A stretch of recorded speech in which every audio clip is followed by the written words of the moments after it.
Well, hello, YouTube. Have you voted for us for Podcast Awards? Please do that. We'd really appreciate it. And we also very much appreciate your comments, your enthusiasm, and just the fact that you're following our show. So again, hit subscribe, hit like. We're going to talk about some of our favorite stats right now on Fantasy Football Today. Najee Harris's historical comps. Which team has thrown the fewest passes to running backs over the last 2 seasons? Splits for CeeDee Lamb. Why passing touchdowns really matter for quarterbacks. It might seem obvious, but we actually have some good numbers there. And at what point in your draft you can find a top 5 tight end. These are just some of our favorite stats that we're going to be giving to you right now. You've heard some of them before, but they're worth repeating on this episode of Fantasy Football Today. We're getting statty. Adam Azer, Dave Richard, and Heath Cummings, who is coughing right now. I do appreciate him muting the mic. You all right there? I am going to be okay. I still, after 43 years, have not learned how to drink water. So Probably it's tough thing to do. It goes down the wrong hole. Yeah. Also, you haven't learned how to cough because now we cough into our elbows now, not in our hands. I appreciate that. Thank you. I cough into my left hand, and I don't ever shake hands with anybody with that one, so it's okay. Okay. Well, thank you very much. Dave, why don't you give us your favorite stat for 2022? I don't know if this is my favorite stat, but it's the one that I can explain in the shortest amount of time. I appreciate that. I like that. Mike Evans had 14 or more PPR points in 2 of his final 2 games without Chris Godwin last year. 25 plus in 3 of his final 4 without Godwin, including the playoffs. That does include 2 games, or not 2, however many playoff games he had, 25 plus PPR points. He had 10 targets per game in his final 4 games, including the playoffs. This is his future without Chris Godwin on the field, and it might even stay that way without Gronk on the field. And by the way, all those games also without Antonio Brown on the field. Mike Evans, stud receiver. Don't be afraid to take him in round 2. Heath, give me one of your favorite stats. Oh, man. I love all these so much, and I'm going to give one that takes a little while to explain because Dave was so brief. Najee Harris. There's not a lot of rookie running backs or first-year running backs who have seen as many touches as he did last year and been as inefficient as he was since 1992. And the reason I use that date, in case people are wondering, is that's when we started keeping track of targets. So any target or yards per target, or anything target based, we don't really know before 92. Somebody should probably go back and watch the film and figure it out. 8th running back as in his first year in the NFL to earn at least 300 touches while averaging below 4 yards per carry and below 6 yards per target. Now, the joke there would be, did he really earn those touches if he was below 4 yards per target or carry and 6 yards per target? I'm not sure. There are 7 other running backs who have done this before, and the range is spectacular. Yeah. LaDainian Tomlinson. Ooh. Curtis Martin. Willis McGahee. Okay. Trent Richardson. Ugh. Kareem Abdul-Jabbar. Awesome basketball player. Rashaan Salam. Oh, no. And Eric Rett.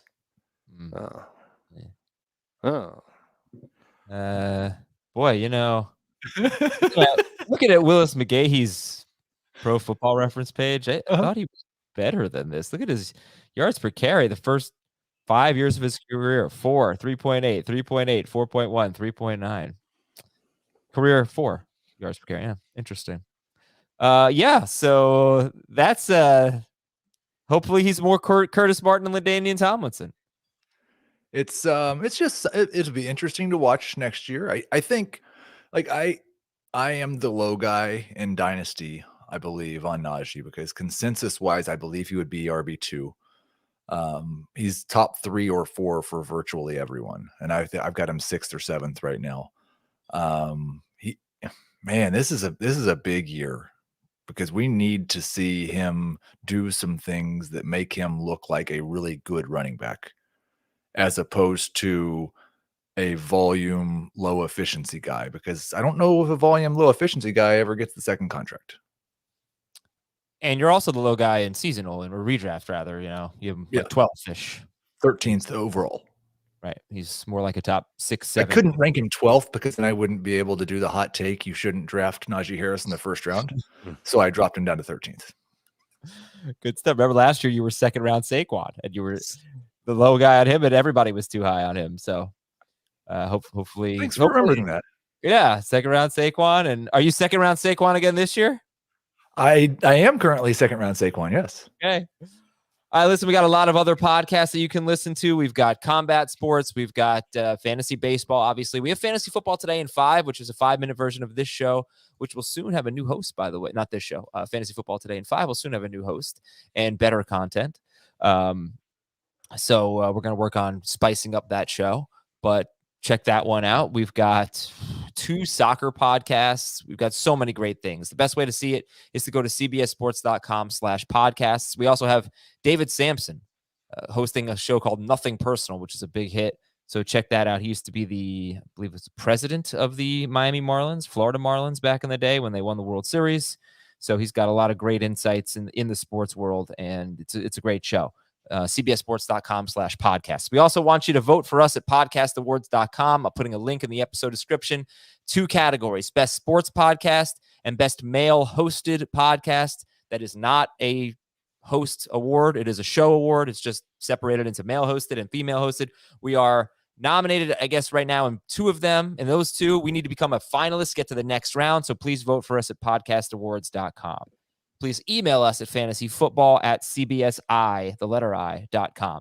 Fantasyfootball@cbsi.com. Let's do some news and notes, and we'll get into more of our favorite stats. ESPN article about Patrick Mahomes and Marquez Valdes-Scantling, and they've really got a good thing going right now. They were hooking up in the mini camps, off to a good start there.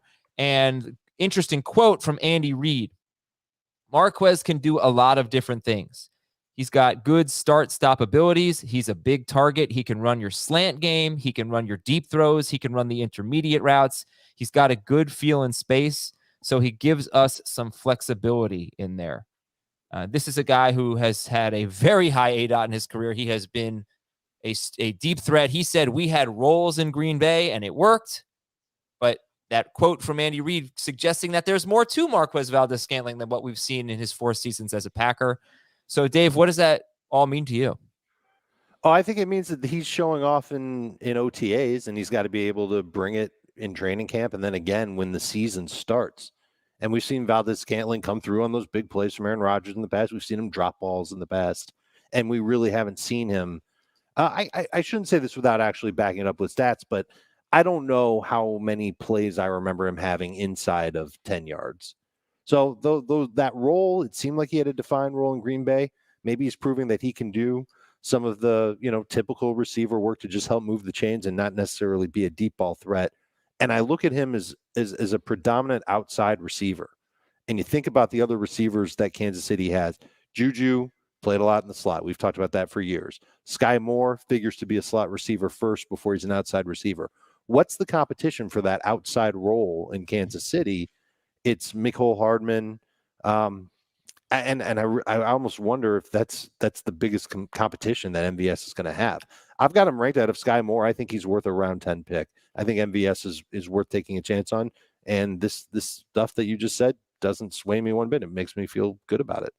I just realized something, and I did the old Google News search to make sure I haven't missed anything. Has anybody on the Chiefs said anything nice about Juju this summer?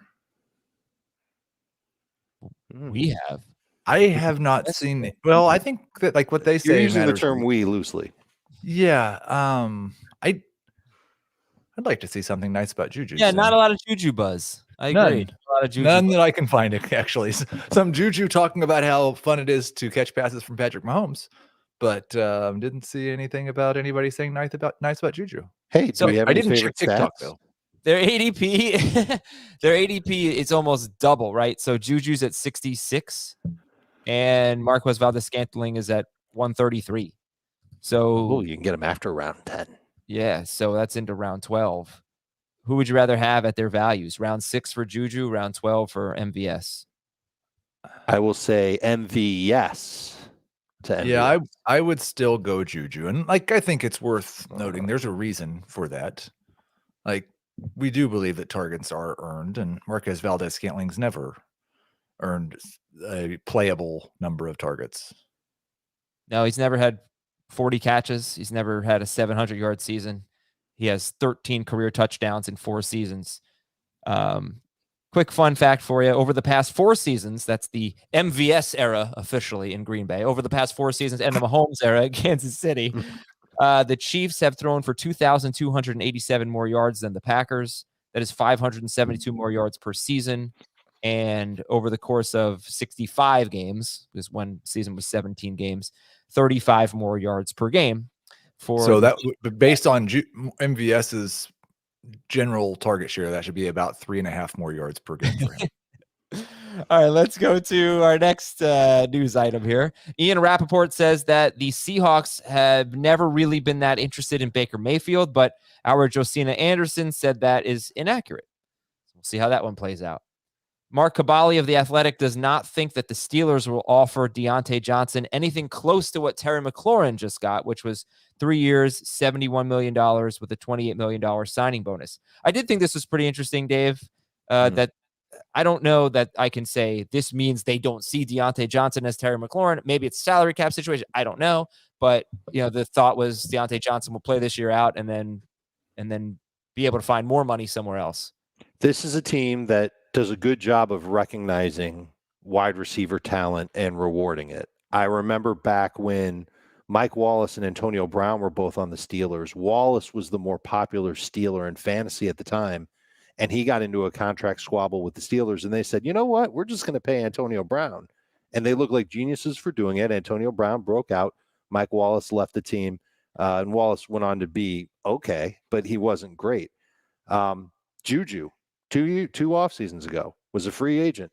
Steelers did not try to sign him to a lucrative deal. He came back on a 1-year deal, and now he's off to Kansas City. They didn't even give him a chance, or maybe he didn't want the chance. We don't know.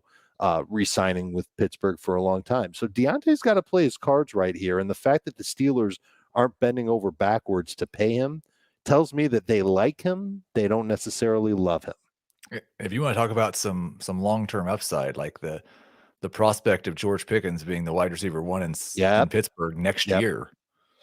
Yeah, that's a name. Maybe with a top 3 quarterback from the 2022 class or 20 at the same time, or 2023 class. Right. So maybe they draft another one, or maybe Pickett's just good. Pickett, I think they're going to have to give Pickett more than 1 year. He's in a different boat than all the other rookie quarterbacks this year because he was a first-round pick.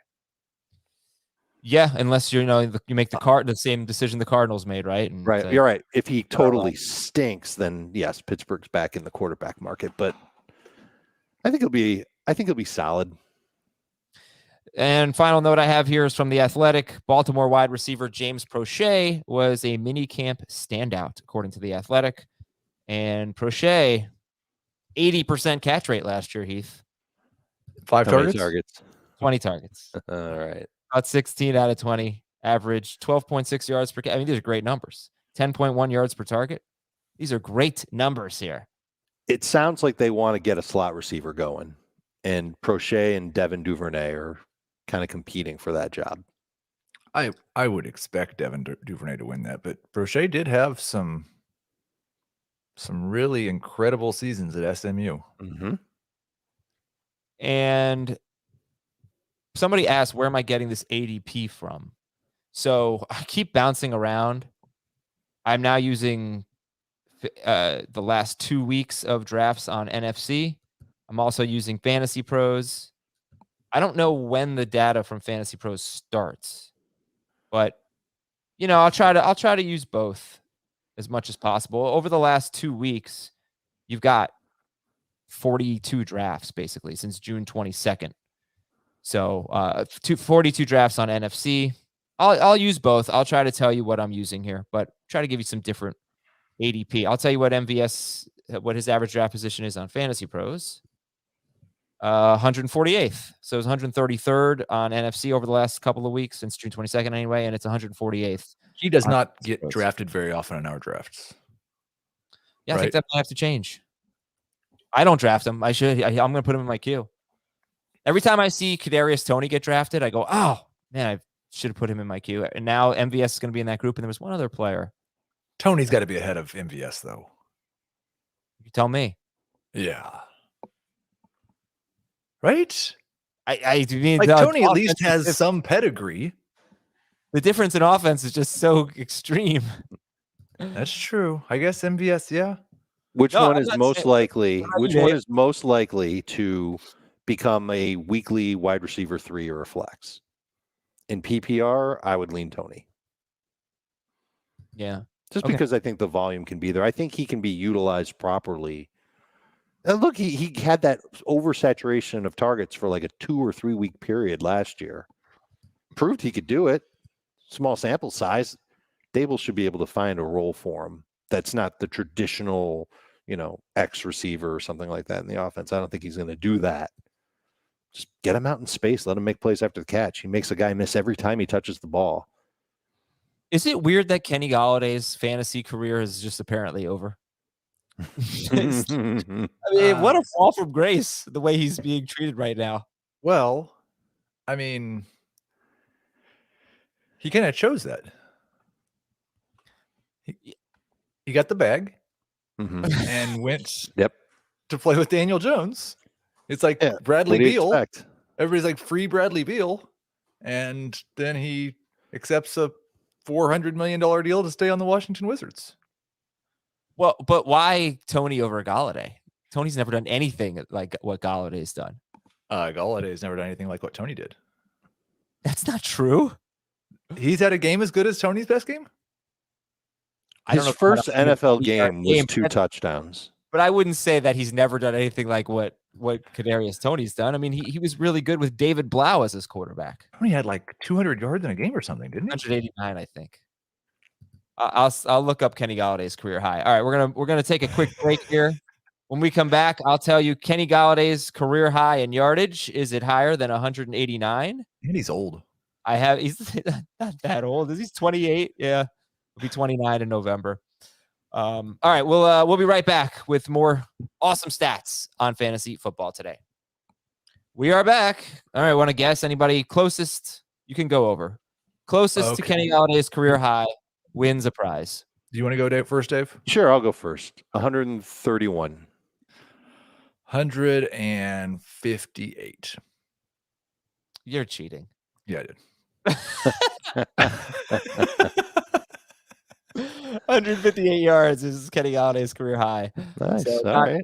Various Tony territory. All right, let's get to our favorite stats. Heath told us that Najee Harris was the 8th rookie running back since 1992 to earn 300 plus touches, earned with a question mark, while averaging fewer than 4 yards per carry and 6 yards per target. The others were Tomlinson, Curtis Martin, and then Willis McGahee, Kareem Abdul-Jabbar, Trent Richardson, Rashawn Salam, and Eric Rett. Loved Abdul-Jabbar in Airplane. Yes, he is great. Okay, and then Dave told us that Mike Evans is basically an unstoppable force without Chris Godwin on the field.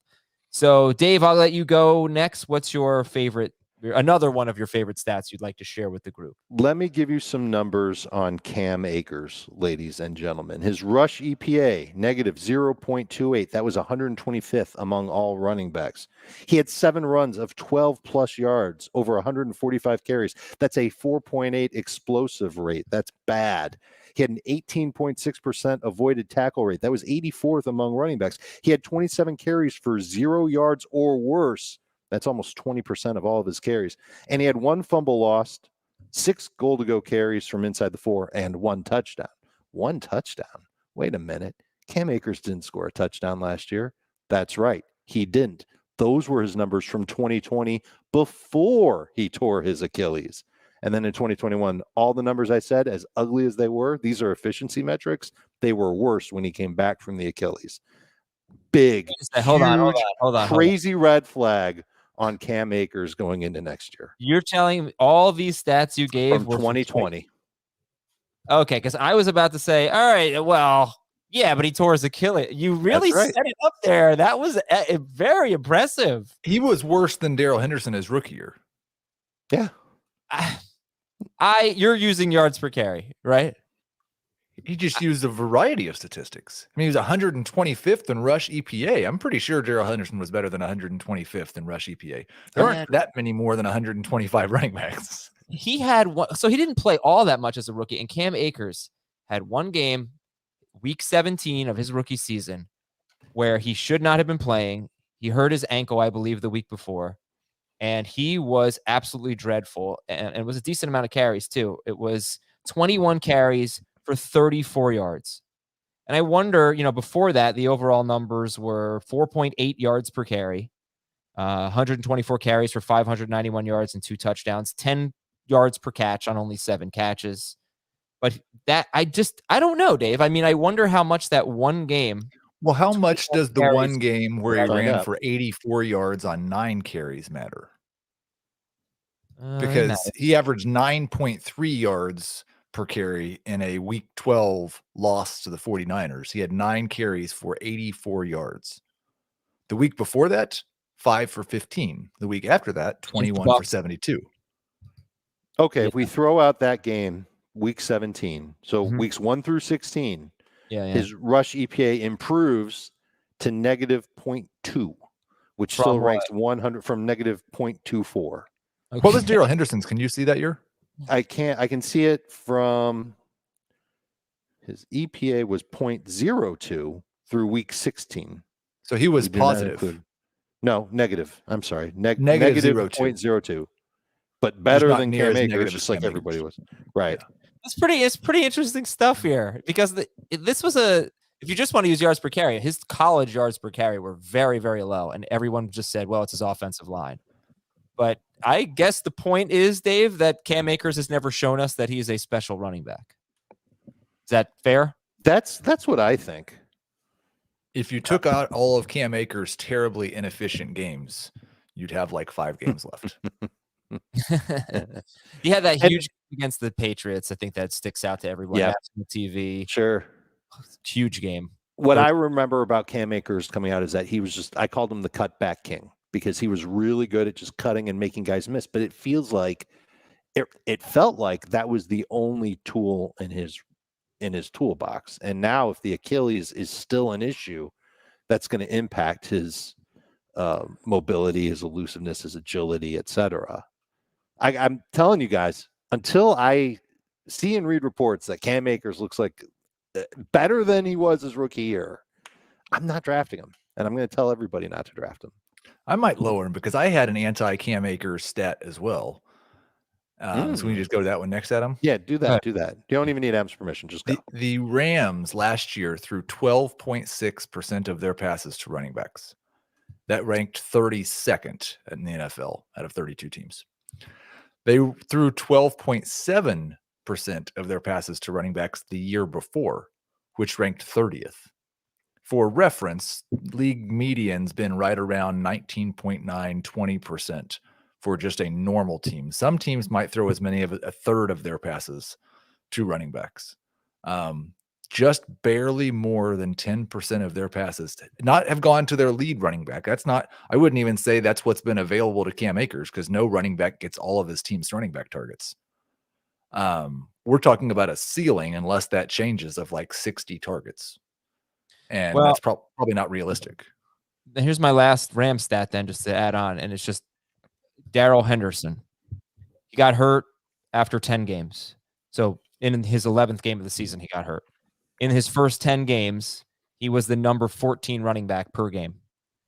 And that was a 17-game pace of not an overwhelming amount of carries, 241 carries, 14.2 per game, and 46 catches. So he did, Sony Michel wasn't really involved in the passing game. So he really got probably the big bulk of the running back catches there. And he was on pace for 46, which is very respectable for a guy that, if this were Akers, you're going to take in the 3rd or 4th round. So yeah, what do you think about that? Because it's not like Darrell Henderson is some star. He's a good player, but he's not a star. And he was, as a feature back last year, splitting a little bit with Sony Michel, who averaged just 6 carries per game in those 10 games. Henderson was the number 14 running back per game. Yeah, not surprising, honestly. But that's the appeal of Akers, right? He doesn't have to be great to be a must start. No, but at the very least, I think Henderson's got some juice to him that Akers might not have anymore and may have never really had. And the best part about Henderson is that you can wait to draft him. He's going to be a round 9, round 10 pick as long as Akers is healthy. and he's going to evolve into a big-time lottery ticket, but a lottery ticket that could fade quickly. Could have a nice pocket of 4 or 5 games where he delivers for your fantasy team. That's a great player to target in the middle of late rounds. Okay, Heath, give me your combo stat here. We're going to do your Josh Allen stat and your Patrick Mahomes stat. Oh, these are fantastic because everybody already thinks I'm a homer who hates Josh Allen. So let's just lean into that. Josh Allen's 27.2 fantasy points per game last year was the lowest for a QB1 since 2017. Unless you count Deshaun Watson's 7 games that year, then it's the lowest since 2016. Okay, so 20 for Josh Allen, lowest for QB1, lowest point for QB1 since 2017. And this one's just fun. Patrick Mahomes has not finished as QB1 overall once in the past 3 seasons. But Patrick Mahomes leads all quarterbacks in fantasy points per game over the last 3 seasons. That's very surprising. However, I'd be shocked. He can't possibly in the last 2 seasons. Right, that's got to be Josh Allen. Right, that wasn't the stat. I know, but Josh Allen wasn't good until 2 seasons ago. Yeah, Josh Allen wasn't very good throwing last year. He was. Remember the Azer stat. He was if you count the playoffs and remove the Patriots game with the bad weather. It was. All right. Well, what is that the Josh Allen stat? Lowest lowest fantasy points per game for QB1 since 2017. Does that mean that everyone's kind of closer to Josh Allen than maybe perception? Chris made a big deal of this last year, and it happened like week 6 or something, week 7. QB scoring just cratered. And I think the point is less about Josh Allen and more about QB scoring was way down from 2020. And we kind of wondered, was 2020 just an aberration? But it was also just down from the past couple of years before that. So maybe we expect a little bounce back in quarterback scoring. I know Chris has become a little bit more interested in taking a quarterback early because of how hard it's been to find top 10 production on the waiver wire. If this is a trend and quarterback scoring continues to go down, then that won't necessarily be the case. We've seen it ebb and flow. The top 12 average, that's the number that I always like to look at, is you take the 12 highest scoring quarterbacks over the course of a season. That's not per game. That's total points scored. You divide that by the number of games they play. That's 17. Divide that by 12. There's 12 quarterbacks. You get an average. The top 12 average for quarterbacks last year was 22.8. It's 2.5 points lower than it was in 2020, but it's still 1.2 points higher than it was in 2019. I would also add that the average QB1 score, there's got to be one quarterback that scores more than anybody else. In 2021, it was 39.6. In 2020, it was 40.4. So really close year over year. Here's where I think Chris's point is valid. Last year, the average number of quarterbacks with at least 22 fantasy points, remember, 6 points per passing touchdown, in a given week was 11.1. In 2020, it was 13.3. In 2019, it was 13.5. That number's been fading a little bit. So what is that number? What is that number? In last year, it was 11.1, what was the number? I'm 22 fantasy points. Oh, the amount of quarterbacks who get amount of quarterbacks that scored 22 or more, the average last year was 11.1, which means getting a top 12 quarterback last year wasn't as easy to do as it was in 2020 and 2019 by 2 quarterbacks a week. Oh, interesting. Okay. Let's talk about quarterbacks then, Dave. I think we transition into your touchdown passes stat. This is such a generic sounding basic stat that I almost thought that it didn't belong. But touchdowns kind of matter. So I'm adding it in here. I'd love everybody's reaction. If you think that this is just, caveman fantasy, you can just let me know. The top 8 quarterbacks in passing touchdowns made the top 9 in fantasy points per game. Okay. Not a surprise. Quarterbacks score a lot of touchdowns. They get a lot of fantasy points. 9 quarterbacks threw 30 touchdowns last year. All of them finished top 10 in fantasy points per game. Makes kind of a lot of sense. If you're throwing 30 touchdowns or totaling 30 touchdowns, I should say, that means you're playing in a lot of games and you're getting all those points. What about the 10th quarterback? There was one quarterback missing from that top 10. It was Kyler Murray. He totaled 29 touchdowns in 14 games, which means that if he had played, 3 more games, I think he would have scored at least 1 more touchdown in those games and he would have been good. What about some quarterbacks that came close to scoring 30 touchdowns? Where they finish? Tannehill and Wentz, they were 17th in fantasy points per game. They had 28 touchdowns each. Russell Wilson, 27 touchdowns. I'm sorry, they didn't finish fourth.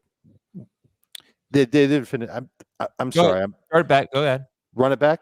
Yeah. Tannehill and Wentz, they were close. They were just outside of the top 10. They had 28 touchdowns. Russell Wilson, 27 touchdowns. He played in 14 games. Jalen Hurts had 26 touchdowns. He played in 15 games. That wasn't their finish. Point of clarification, real quick. Go ahead. You were talking about passing it. Plus rushing touchdowns. Correct. This is total touchdowns. Total touchdowns, not passing touchdowns. touchdowns. This is simple. It's really a simple point. I'm sorry for tripping over myself on Tannehill and Wentz and Russell Wilson and Jalen Hurts. Two of those guys you're going to love drafting. Two of them you're not. You know which two I'm talking about. If you look at a quarterback and you say, all right, this guy's got 30 touchdown potential, yeah, you're going to start him. And that's easy to say with Josh Allen and Mahomes and Herbert and you go all the way down, Brady, Russell Wilson. But the guy that I really was kind of targeting with this stat was Derek Carr. Can Derek Carr find 30 touchdowns this year now that he's got Devontae Adams on top of Darren Waller and Hunter Renfrow? And I think the answer to that is yes, I think he can. And if he can, that means he's got a great shot to be a top 10 quarterback. Well, I think we got to boost it to 32 touchdowns, I would say, since we're now in a 17. That's so annoying, the 17 games. But let me give you this. Well, the stats from last year are from 17 games. Yeah, I guess so. So you're talking about just finishing top 10? Yeah. So per passing touchdown leagues, in 10 of the last 12 seasons, at least 4 of the top 5 quarterbacks threw 30 or more touchdowns. I'll say it again. 6 point per passing touchdown leagues, 10 of the last 12 seasons. At least 4 of the top 5 quarterbacks had 30 or more passing touchdowns. 80% of the top 5 quarterbacks at in least 80% of the last 12 seasons have had at least it's more than 80%. It's at least there are it is hard. The summary is this. It is hard to be a top 5 quarterback without 30 touchdown passes. The thing that drives me crazy about this, and I don't think there's anything caveman about it, Dave. It's just that when you're trying to project, touchdowns are probably the hardest thing to project. Of course. And so it's the worst part about fantasy football for me, but also the best part because it's what makes it more competitive between people that have differing levels of try. That the most important thing in fantasy football is also the hardest to predict. But you apply touchdown rate to your projections, which I think is probably the smartest way to try and come up with a touchdown projection for quarterbacks. Right. That's what I do. It's still not, no, of course not. As good as it can get. Right. Because you have these self-imposed limits on what the touchdown rate is. Well, and it's like rushing touchdowns, like Dak 3 or 4 years in a row would have 6 rushing touchdowns on 45 or 50 attempts, which is an insane rush touchdown rate. And then last year, I think he had 1. All right, I'm going to give a stat now. It's my turn. Good. Let's talk about, I don't want to give the stats that I always give. But here's one. There has been a top 5 PPR wide receiver drafted between 39th and 51st in 7 of the last 10 seasons. And there have been 4 such examples in the last 3 seasons. So again, in the last 3 seasons, we have had 4 wide receivers drafted between 39 and 51 finish as a top 5 wide receiver. They were Chris Godwin and Cooper Kupp in 2019, Calvin Ridley in 2020, and again, Cooper Kupp in 2021. But that range, 39 through 51, has given us a top 5 PPR wide receiver, at least one in 7 of the last 10 seasons. And most of them were in year 3, 4, or 5. Almost all of them were in year 3, 4, and 5. The 2 exceptions were Brandon Marshall, who went to the Jets his first year with the Jets, and Ryan Fitzpatrick had 1,500 yards in his 10th season. And Larry Fitzgerald had a stupid 100-catch year where he finished top 5 and a terrible year for wide receivers. It wasn't a stupid year. He's one of the best wide receivers of all time. He didn't deserve to be a top 5 wide receiver. It was a terrible year for wide receivers. But I think I was all in on Larry Fitzgerald that year, if I remember right. Probably 39 through 51 is a range that gives us a top 5 wide receiver most years. It's essentially round 4. Yeah. I wish if it's 12 picks, I wish it had been 37 to 49 or roughly 40. Yeah. Well, I'm just trying to think of what comparing it to what the actual stat was. But Yeah, 37 to 48 would have been great, but it's 13 picks actually, 39 through 51. But yeah, you should definitely be looking at wide receiver in that range. And if they're in their third, fourth, or fifth year. but mostly, yeah.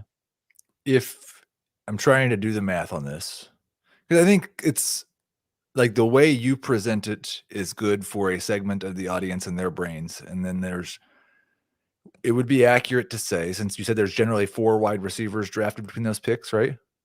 Or there are. I didn't say that. Okay. But that actually seems a little low. I'm thinking more like maybe 6. 6. Mm-hmm. So you've got somewhere around a 15% chance, 70% of the time, of drafting a top 5 wide receiver in round 4. You look at recent trends, though. I mean, just those last 4 years. And it's these young wide receivers busting out, couple a little bit older. But a young wide receiver going in round 4 is someone you should be very interested in. I think so. We've got some candidates. We have many, yeah, for this year. Pittman in Indy. We got a quarterback upgrade. Clear number 1 receiver going into his 3rd season. Is Marquise Brown going into his 5th season or 6th? 5th. 5th season, new team, new offense, completely different game plan than what he had before. New quarterback. Terry McLaurin, new quarterback, going into his 4th year, I believe. Marquise Brown's going into his 4th season. Okay, even better. Yeah. DJ Moore. Don't know who his quarterback's going to be. I'm a little nervous about that one. Should be the number 1 receiver on his team. DK Metcalf. See DJ Moore. Mike Williams. Staying with his quarterback in a good offense. Kind of trailing the pack here, in my opinion, but someone who's going to go right in this range. Yeah, Mike Williams is probably my favorite of those guys because I think really all he needs is for the team to decide that Keenan Allen is washed. If they treat him like they did the first month of the season or the last 2 months of the season, he is a top 5 wide receiver. Washed up. Not washed. I thought you were going to get more mad at me for including the last 2 months of the season.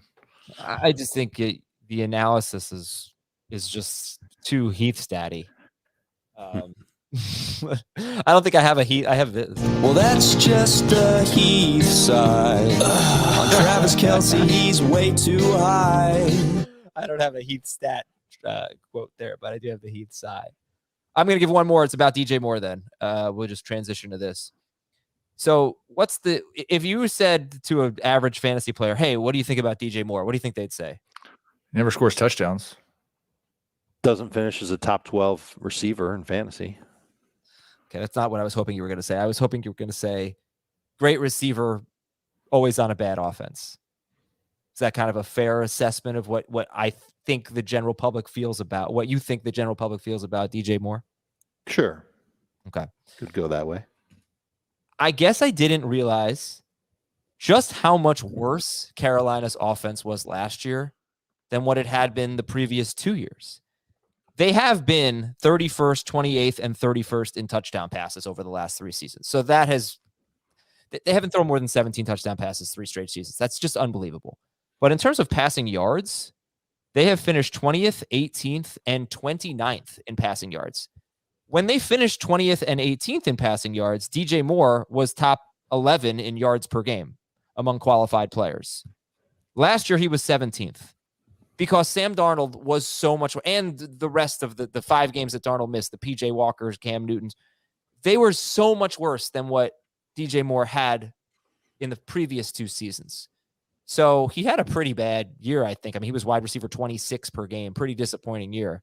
The touchdowns are always a problem, but I just wanted to point out the yards, the passing offense was so much worse for Carolina last year than it was the previous 2 seasons. It wasn't just, he's been on a bad offense. He was on a dreadful offense last year.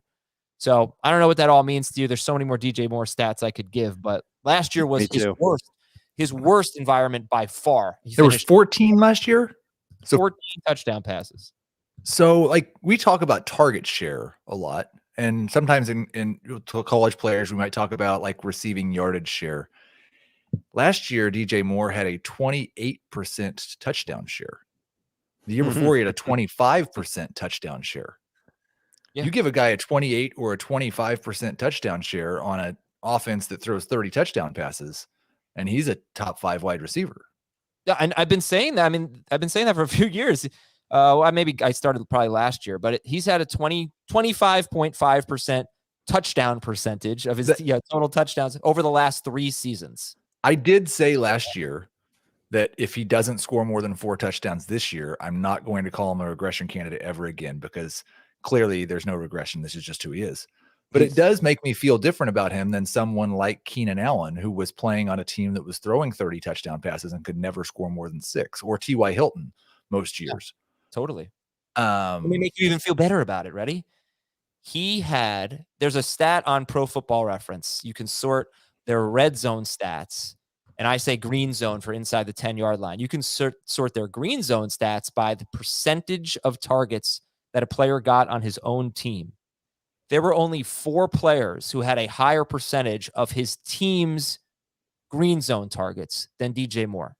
He was tied with Cooper Kupp. They both had about 35% of their team's green zone targets. So he had 9 of them. That went way up, by the way. He used to be not involved there at all. But last year, we did see DJ Moore very involved, more than almost any other player on a percentage basis in his team's green zone targets. And he still could only catch 4 damn touchdowns. And which was good for him. That's a career high as far as red zone. Here, you want to get more excited. Yeah. The Panthers last year attempted 599 passes. Baker Mayfield has a career 4.8% touchdown rate. If you give him 599 pass attempts, that's 28.7 passing touchdowns that you would expect for Baker Mayfield at that volume at his career pass touchdown rate. Let's go with DJ Moore's lowest number over the last 4 years, which would be 25% share. That would get him to 7 touchdowns this year. If Baker Mayfield's his quarterback, I'm projecting him for 7 touchdowns. Yes. And if he projected for 7 touchdowns, he would be a top 12 wide receiver. Now do it for Jimmy Garoppolo, just in case Garoppolo is that guy. I think his is maybe even better. Garoppolo has been insanely efficient, and we've mostly just given all that credit to Kyle Shanahan. He has an exactly 5% touchdown rate for his career, so that would be 30 touchdown passes. Yeah. Well, these are the 2 quarterbacks that I think are in line to potentially move on to Carolina. We've talked about how their offensive line quietly got better this offseason. Christian McCaffrey's healthy to begin the year. There could be some serious unlocking here if the Panthers give DJ Moore. I guess it's more about them giving their passing game more opportunities in the red zone. It's not more opportunities. They're throwing 600 passes. They just need to throw the ball somewhere within 15 yards of a wide receiver. Yeah. They need to get into the green zone. The only concern I would have is that I know Matt Rule really wants to, not the only concern, but a concern. Matt Rule is a run first coach. I mean, I think he fired his offensive coordinator last year because they wanted to be more run heavy. So I'm not sure if we can give them the same amount of pass attempts. No, but I would be way more excited about DJ Moore if he had a competent quarterback. Oh, man, they did throw 550 times in 16 games in 2020. So if you wanted to say 550, we're still looking at 27 touchdowns. If I projected DJ Moore, if all I did was change his touchdowns to 7, and I've got him at 5, which seems stupid since he's never scored more than 4. At 7 touchdowns next year, changing nothing else, he would be my wide receiver 9 between Mike Evans and Deebo Samuel. He also has 6 catches in his career of 50 or more yards. In that same stretch, the last 4 years, Cooper Kupp has 8 catches of 50 or more yards. So I bring this up because sometimes touchdowns is not just about the quarterback. It's about, can you make an explosive play to get into the end zone? DJ Moore has shown that he can be an explosive receiver, especially 2 years ago. His catch rate was low, but his yards per catch was super high. His ADOT was higher. So I think people love DJ Moore. If he can just get a good quarterback, there's a ton of potential. All right, guys, I'm sorry for taking time with my stats there. I'll give you guys each one more. Dave, give me one last stat. Let's talk about the Jets running backs because everybody's excited about Breece Hall going there. Last year, the Jets had the second highest pass run ratio rate for passing. They threw the ball 63.3% of the time, while also, 5th lowest in plays per game at 60.9 plays per game. Jets running backs totaled 14 carries from inside the 3 all year. That was better than league average, but their conversion rate ranked 22nd They only scored 6 touchdowns from inside the 3. The Jets running backs had 130 total targets last year, but 60 of them, nearly half of them, came from quarterbacks other than Zach Wilson. Last year, Wilson averaged 5.4 targets per game just to running backs. That was 24th among passers, nearly a full target per game below average, and yet it was the highest for him on a per game basis over his last 3 seasons playing football. At BYU, he threw targets to his running backs even more sparingly than this. Case in point being, I'm worried about Breece Hall's upside as a receiver out of the backfield. We know that he can catch. I'm not sure if Zach Wilson's the guy who's going to look for him time after time after time. Interesting. Yeah, that's a huge one. I just all those catches came with other quarterbacks. So many of those catches came with other quarterbacks. I do want to point out the Jets were 13th in situation neutral pace. So they were not a slow team, even though they ran the 5th fewest plays, as Dave mentioned. I think that's just because they sucked so much. They weren't a slow team. But Heath, what's your reaction to all those stats from Dave? Yeah, I don't know what to make of the Jets in terms of run pass rate. I would expect they'll throw a little bit more. It's not that unusual with a young quarterback, especially, and the fact that they had those injuries to be a lower pass rate. I think that comes up. No, they were a high pass rate, Heath. They threw the ball 63% of the time. I would guess that'll come down then. Anything that's that extreme is going to come to the middle a little bit. But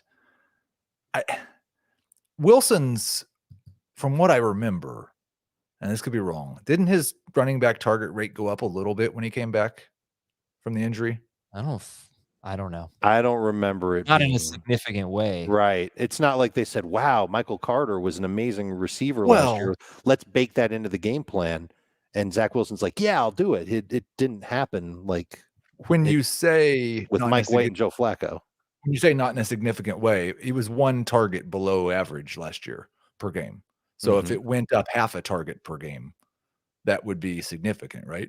Not in a significant way that really changed the PPR value of the running backs, I'd say.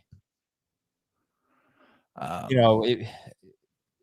mean, when you look at Michael, I'll look now because this is obviously, I don't remember. But if you look at Michael Carter and Ty Johnson, so when Zach Wilson came back, I mean, your last 4 games of the year for Michael Carter after his return from an injury, he had 9 targets. It's possible. Do you have the week that Zach Wilson came back? Yeah, because you can look it up easily. He came back. That's right. I'm asking you to do my work for me. Week 12. All right. So week 12 to the end of the year. There were 2 games where there were 3 games where Ty Johnson had 4 or more targets, including a 7 target game against the Saints. So maybe it was just that it was divvied up. But yeah, there were some, I guess, encouraging signs for Ty Johnson. It was weird though late as well, because there were 1, 2, 3, 4 different games where Zach Wilson threw 24 or fewer passes when he came back. So I'd be more interested in the target rate than the total number of targets. But anyway, the targets are a concern for Breece Hall because Michael Carter's, that's probably the only place he gets to play. Ty Johnson too, right? I mean, I swear, if Ty Johnson is touching the ball on offensive plays when they have Breece Hall and Michael Carter, would you rather have Breece Hall or Cam Akers? Hall. I'm probably going to go Hall. I think I have Akers slightly ahead, but Dave convinced me that Cam Akers is terrible. Kids in the Breece Hall or Ezekiel Elliott? Zeke. What do you think about the team name? Kids in the Breece Hall. Kids in like the Hall. What you could do better than that. How many touches a game do you think Zeke is getting? Monitor? Because they told us at OTAs they clocked him at 21 miles an hour, 22 miles an hour, whatever. He was really, really fast. They're talking about how good he looks. Let's say they go through training camp and everybody on the Cowboys continues to think Zeke is back. How many touches per game is he getting until he shows that he's not back? Like, what's his role? If everybody on the team through training camp 16 touches per back. game until he's not back. And if they think he's not back, and that could be by week 4, that'll get dialed down to 10 to 12. We'll call it 11. Oh, wow. Like he was Trent Richardson bad down the stretch last year and he was getting 16, right? I don't know if it was 16. I think it was a little lower than that. I can double check. I do have that. I also have the Jets target numbers from week 12 on last year. They were third worst in the NFL. Their running backs and targets with 21. They caught all 21 of them. 21 targets. I would like to. I'm sorry. I don't know if they caught all. Wait a minute. Yeah, it looks like 21 targets. I think Zeke's getting 20 touches a game if they think he's back. Well, he's got to prove it. Weeks 1, 2, 3, I bet he gets to 20 if he's feeling it in a game. Third quarter of a game, and he's had a bunch of explosive runs. Hell yeah, he's going to get to 20 touches. I'd like to point out he had 12 catches in the 2 games that Amari Cooper missed, with CeeDee Lamb missing half of one of those games too. You said from week 12 through 18, they only had 21 targets? They were 21 catches. It must be 21 catches because so I'm looking at True Media, and they've got the same number of targets and catches for every team, as if to say that every running back had a 100% catch rate from week 12 on last year. So let's call it 21 catches. You've got a higher target number? No, I was just that seemed real. I don't have a target number yet. I was trying to find a target percentage, and he threw 202 passes. If it was really 21 targets, then that would be a terrible, even worse than the Rams last year target rate. It's not. Like, there are definitely more targets than that. I don't. I just told you what Ty Johnson did. But anyway, Ezekiel Elliott, I think, has a chance. Why would it be like this? For more catches this year, because when Cooper was out, he had 14 targets in those 2 games, and one of them went to overtime. But 12 catches on 14 targets. Also, I forgot to say the results of this, but I did look up the pass blocking grades for Zeke and Pollard. We brought this up on yesterday's show, and I forgot to say Pollard actually had a higher grade than Ezekiel Elliott. Both of them were outside the top 100 in pass blocking last year, according to PFF, among just halfbacks. But Zeke was not a good. I really don't know what to make of that. No, Pollard's metrics were better than Zeke's across the board. Like almost every single metric was better than Zeke's last year. Right. This specifically, like when we're talking about pass blocking grade, the Cowboys coaching staff obviously believed till the very end that Zeke was doing a much better job than Pollard in pass blocking, right? Like they continued to play him a lot more in those situations. Yeah, they both had a decent amount of blocks. So I think Pollard had 61 pass blocks. Is that the right column here? Yeah, and Zeke had a lot more, 117. But 61 is not an insignificant number. So they both were on the field in those situations. But Zeke had a lot. Yeah, 117 is a lot. In their last 11 games where they played together, this is week 6 through 13, weeks 15 through 17, and the playoff game where they both played. This is when after Zeke hurt his knee in week 5. That's what we've been led to believe. Zeke averaged 15.5 touches per game. Pollard averaged 11.1. Zeke averaged 60.3 total yards per game. Pollard averaged 60.4 total yards per game. Zeke had 5 more touchdowns. And look, if Zeke's efficiency fail last year was because of the torn PCL, if it really was because of that, and he's healed up and he's as good as new, then he's going to prove to be one of the better bargains on draft day. But it has to be because of that exact reason. It can't be because of anything else. And he's got to prove it. He's got to prove it to everybody. Right now, I'm taking him ahead of Pollard. I'll take him 1 spot ahead of Breece Hall. Speaking of Breece Hall, it was 38 targets for the Jets, and they only caught 21 passes last year from week 12 on. 38 targets? 38 targets, still below league average. League average was 40. Well, 48. yes, but what I would say, and this is where I think share and versus total number, that really leans on that slow pace that you talked about and their low number of offensive plays, because 38 divided by the 202 passes they threw, 18.8%, 19.9% was league median. So it was right below that. Just right there in the range. It's just, and that's something I talked about. Like when we have first year play callers, slow teams, really slow teams often happen. We saw it with Seattle. They weren't slow though. They weren't slow. They were 13th in situation neutral pace. They just ran a They just fell behind, and the situation became unneutral. And last thing, sorry to keep going back to this. You're trying to figure out, did Zach Wilson, when he came back from injury, did he throw to his running backs more? It seems like he did, but Elijah Moore and Corey Davis missed all of those games. So that's right. Elijah Moore and Corey Davis missed every game from week 12 through 18. Oh, Week 12, No. Corey Davis played once, and Elijah Moore played, I think, twice. Sorry, I thought it was week 14. Elijah Moore, they missed every game from week 14 on, so they played a combined 3 games. 2 for Moore, 1 for Davis from week 12 on. So it's just, there's just too many factors here. There's too many factors. It's hard to come away with something concrete. All right, and we got into a lot of Dallas running back talk there too. So I'm sorry, Heath. Gonna just read the emails here, and we'll finish the show. Well, they're much more important than my fantastic Doug Peterson tight end stat. Nobody needs to know that. I mean, it's pro Evan Ingram. I can't believe you'd cut that out. You really? I'm pretty much done with him. All right, this is from Jay. 10 team finally got out of purgatory. 10 team non-PPR league. By the way, I mentioned the Panthers were 31st in passing touchdowns last year. Can you guess the team that was 32nd? Jacksonville. Giants. Jacksonville. Oh. 10-team non-PPR league. I have the 4th pick. We have keepers, so all of the good running backs always get kept. But this year I have Dalvin Cook, who I can keep, or I can try going for Mixon.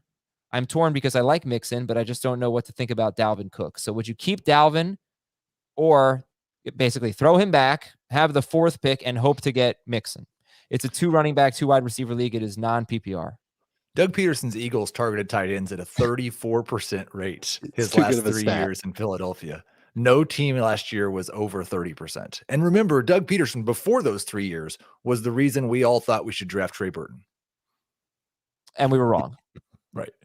No, when he left Doug Peterson, we drafted Trey Burton because he got away from Zach Ertz. He went to the Colts. Remember, he was going to be a thing. Okay, yeah. So I went to the Bears first before the Colts. Would you just keep Dalvin Cook, or would you take a shot at getting Joe Mixon? I'd keep Dalvin. I would rather have Joe Mixon than Dalvin Cook. But you're not guaranteed to get him. Right. Well, if you throw Dalvin Cook back, then that's 2 of the 4 players that could be drafted. Yeah, I guess I'd want to know who the other 2 players who could be there. All right, so these are the types of questions that really apply to everyone. They rank Mixon ahead of Cook. Yes. But if you don't feel like you can definitely get Mixon, then just play it safe and keep Cook. This is from Matt Z in Wisconsin. I'm in an offline dynasty startup league. I have Tyreek Hill, DK Metcalf, and Cortland Sutton. Here is a list of a few guys I'm considering for my next wide receiver. What are your thoughts? Now, this is fun. We get to pick for him. Amari Cooper, Brandon Cooks, Darnell Mooney, Gabe Davis, Chris Olave, Jamison Williams, Jahan Dotson, and Christian Watson in a startup dynasty league. If it's an offline dynasty league, that means you keep track of it with like newspapers and pencil and paper, phone calls between everybody. Hey, congrats, you won this week. According to USA Today. All right. Okay, so it's got to be the Tuesday paper because who are you gonna go with here? I like the receivers that you have already with Hill, Metcalf, and Sutton. I don't think you need another veteran wide receiver if it's a dynasty league. I'm kind of cuckoo for Gabriel Davis, so I might lean that way. But if you wanted to go with a rookie, I wouldn't blame you one bit for taking Jamison Williams, putting him on your bench, and then adding him to this group of receivers late this year / next year.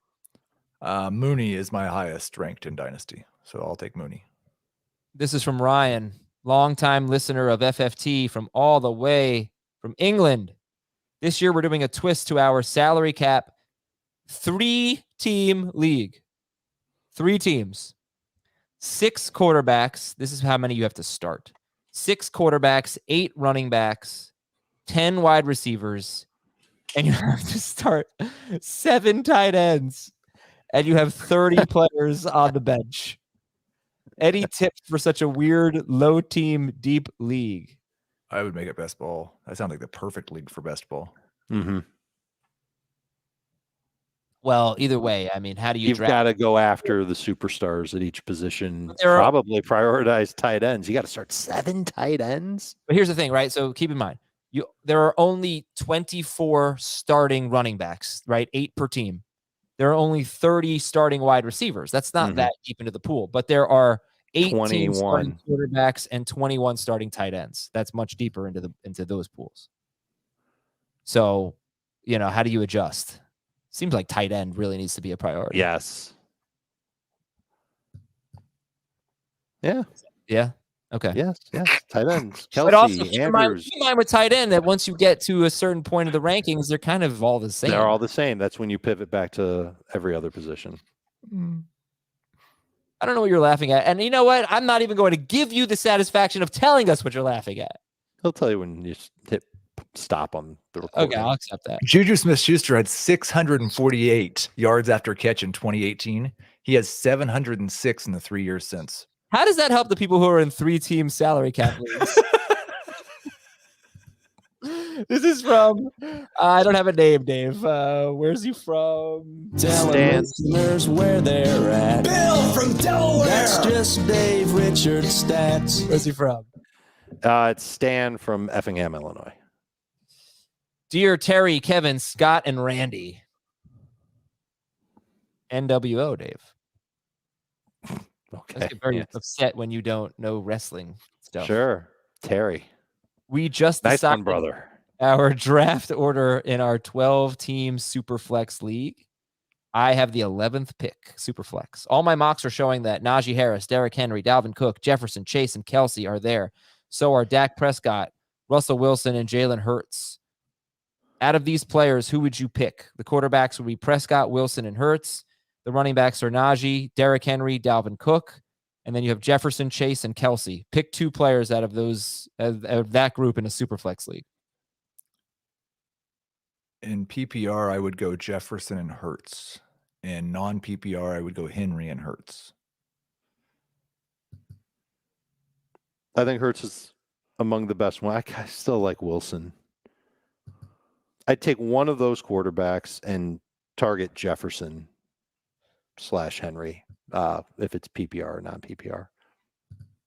DJ Missile has a birthday today. Happy birthday. Not going to read your entire name there, but DJ, did you know since the start of the 2019 season, 29 players have earned at least 300 targets, and Diontae Johnson ranks 28th in yards per target, 26th in yards per catch, and 23rd in yards per game. How about his catch rate is 63%, and most of his throws are inside of 10 yards. And it is Johannes' birthday too. I'm sorry, I can't pronounce her name. Happy birthday to everybody out there who's celebrating a birthday. You That's know, excellent. all those stats about Diontae Johnson.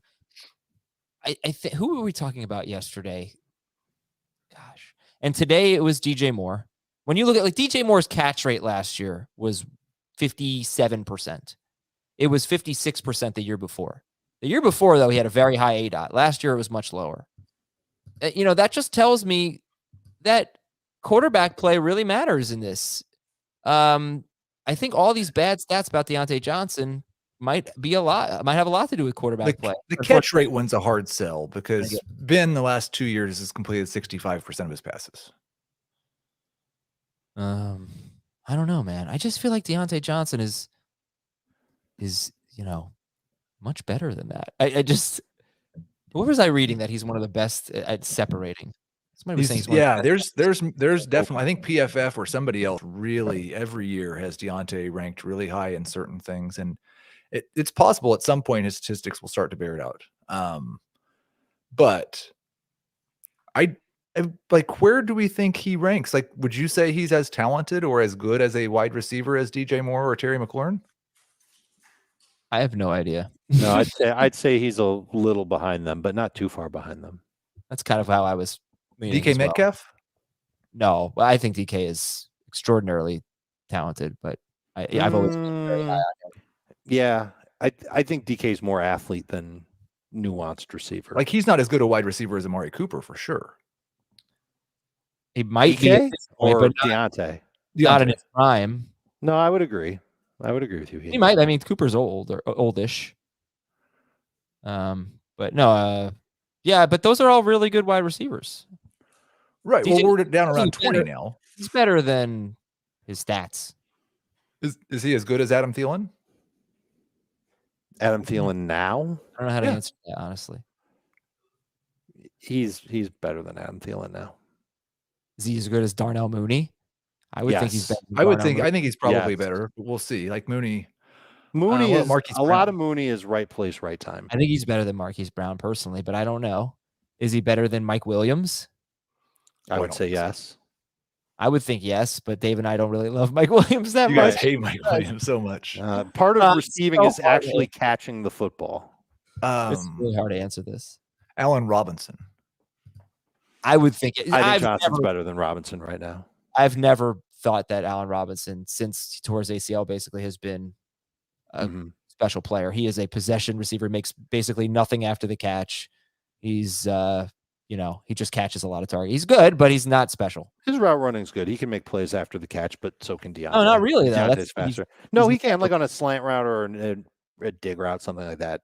He hasn't You been can see Allen Robinson gain some yards after the catch. But he turns a lot of targets into contested catches because he's not. I have read that Diontae Johnson's really good after the catch, but I don't think that really shows up in the stats either.